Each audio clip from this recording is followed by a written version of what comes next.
होया पुढच्या बातमीकडे। पुढची बातमी आहे राशपमधील मोठ्या घडामोडी संदर्भात। जयंत पाटलांबाबत घोळात घोळ असं दिसून येतं। जयंत पाटील नेमके चालले कुणाकडे असा प्रश्न या निमित्तानं उपस्थित होतोय, कारण पश्चिम महाराष्ट्रातील राशप नेता भाजपाच्या वाटेवर असल्याची चर्चा सातत्यानं सकाळपासून ऐकायला मिळत होती। त्यानंतर जयंत पाटलांनी स्वतः माध्यमांपुढे येत या संदर्भातलं स्पष्टीकरण दिलं। जयंत पाटील वारंवार जरी शरद पवारांच्या सोबत दिसत असले तरीही त्यांच्याबाबत संशयाचे धुके निर्माण का व्हावे याची काही कारणे आहेत, ते आपण आता ग्राफिक्सच्या माध्यमातून पाहणार आहोत।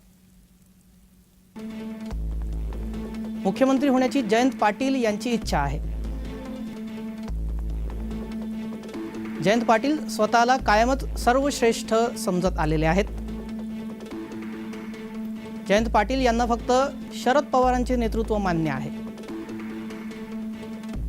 सुप्रिया यांच्या हाताखाली काम करायला जयंत पाटील मनापासून तयार नाहीत।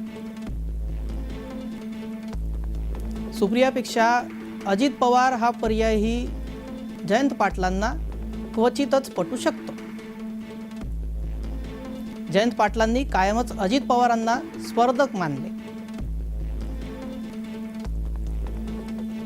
मन मारूनच अजित पवारांच्या हाताखाली काम करणे पसंत करतील। एक असं आहे की आज महाविकास आघाडीच्या प्रत्येक घटक पक्षामध्ये प्रचंड प्रमाणाची अस्वस्थता आहे। शिवसेना असेल, काँग्रेस असेल,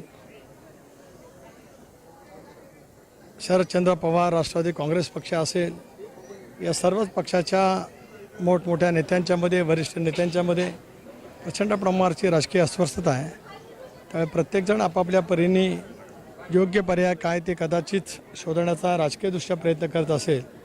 मला या विषयावरती आज काही बोलायचं नाही, पण पुढचे 15-20 दिवस राजकीय घडामोडीचं एक केंद्र म्हणून महाराष्ट्रामध्ये आपल्याला पाहायला मिळेल।